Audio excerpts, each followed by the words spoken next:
Hi, my name is Jonathan Pickett. Welcome to my YouTube channel. Don't forget to click on the subscribe button and hit the bell to remind you that I've posted a new movie. Today I wanted to look again at materials, and this time I'm going to look at the materials that we've assigned to specific wall styles and how we could perhaps schedule or count those. So let me just have a look at this wall style. There it is there. Component number 1 is cladding. Let's double click on that and we'll see what we've got, and it's got a particular material on it, and we can use Vectorworks to find those materials. Let's go back to that. So our manager, let's also have a look at my wood siding, and let's edit that wood siding. So this is the material that's been assigned to my wall style. There's my construction. Now you might notice that volume isn't here, it's not turned on. If you don't turn these on, Vectorworks will not count the volume or the area of your component. So if you're looking for areas and it's not giving you areas, look at turning this on. So we've got the physical properties, there's a density here. I don't know how much wood weighs, it depends on the type of wood, whether it's oak or pine or hardwood. So let's go and see what we can find. Now Vectorworks does come with some pretty cool worksheets that will do this for us. We'll find the materials. So let's go to Tools on the menu bar, we'll go Reports, we'll create a report, and there's a pre-formatted one for architectural products. Here it is here, Material by Architectural Object. And it'll actually find things like walls, slabs, and roofs. There they are there, and you can see it's picked up all of my objects through here. I've only got 6 walls in this file. This is the wall style name. If I draw some more walls, let's have a look. So I've got some wall styles here. Now I've got some walls selected. If I double click, it will assign it to that wall. That's not what I want. I actually want to create some more walls. So back to my wall tool, let's have a look. Let's go to my library and we'll create some blockwork walls. Let's select that. Let's create some block walls. Now these are a little bit strange because you'll find that they've got no height here. Their offset's wrong, so let's make that about 10 feet, 3 meters. And the finished floor story above doesn't exist, so we'll use layer elevation. So that's created those walls for me. Now let's update and recalculate. Now it won't find these particular walls because if I look at the wall style, here it is here. Let's look at my plaster. My material is none. So I actually need to find a material. Let's find plaster. Plaster or stucco. Is there a stucco? No. Am I looking in the selected file? Let's look everywhere. Stucco. Cement stucco, that'll be fine. Let's apply that. Replace my hatch. 15 millimeters thick, just over 1/2 inch. And we'll do the same thing here. We'll apply that material. So let's go OK. So this is, remember, this is component 1, component 2, component 3. So let's recalculate this. So now it's found my internal blockwork, which has got cement stucco. At the moment it's only finding component 1. So if we go back and edit a wall style, let's have a look. We've got, which one we're looking at? We're looking at internal block. This one here. Let's edit that one. So this is component 1, component 2, component 3.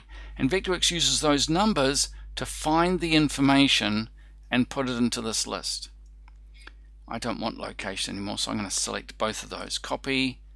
I'm going to paste. And what I'm going to do is I'm going to call this component 2.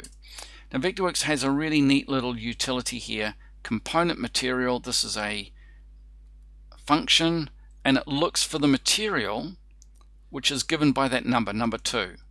So here we've found air cavity, but in this particular case we haven't found anything. Why haven't we found anything? Let's have a look. We've got a structure. Let's edit the structure. It's got no material. So let's select that, and we're looking for CMU, concrete masonry unit, or concrete block if you prefer. And there we are. So now we've got concrete block in there. Let's click OK, OK again, And let's update our worksheet. So now it's found our concrete. Here's our area for component 1, and this is our volume for component 1. And you'll notice here that component 1, my cement stucco, has got no volume. Why has it got no volume? Well, let's have a look at our material. There's materials. There's materials there. So let's look for cement stucco. Let's edit that material. Let's look at our construction, and we'll find it's got no volume turned on. So if these aren't turned on, then you don't get a count the way you want. So now let's recalculate, and now it's found our volume. Now cement weighs whatever it is, 2 tons per cubic meter. We could actually do a calculation here, and instead of the density we could do our calculation. In fact, we could use our density, because this has already given us a density. This is 770 kilograms per cubic meter.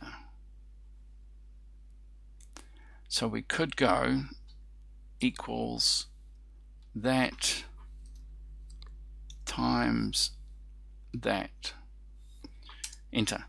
So this is 145 kilos, this is 200 kilos. So overall for that cement I need 500 kilos, which is about 1,000 pounds.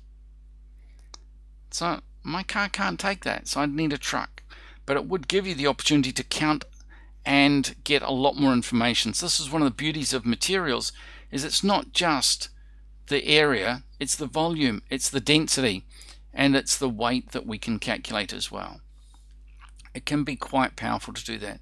Now we're not counting material number 2, so we'd need to do that again and add those columns as well. If we want to, let's change this one to B5. I want that to be C5. Let's change that to C5. There it is there, and we'll change this to C5 as well. And you'll notice that my CMU has no volume. Let's go back to CMU. Where has it gone? This one here. Let's edit that material. It needs a volume, but it also needs a density. Oh, here it is here, which is 1900 kilograms per cubic meter. So that should be quite cool. We should get some numbers out of that. There it is there. So I'm using component number 2. What's that one? That's C5, which is component number 2. Density is actually C5 as well. 1900. So now you can see that with this material here, with the CMU, I've got 1 cubic meter, a bit less, and a bit less there. And the total weight, it's over 5 tons. It's nearly 6 tons. That means that I need a reasonable sized truck to get this information or get these things to my site. I think this is really useful information. It doesn't take much to get it. So this was a more advanced look at worksheets. Don't forget, I've got simple movies about worksheets. You just need to search my YouTube channel, or if you want to do my foundation course, I cover the very basics of worksheets and how to use them.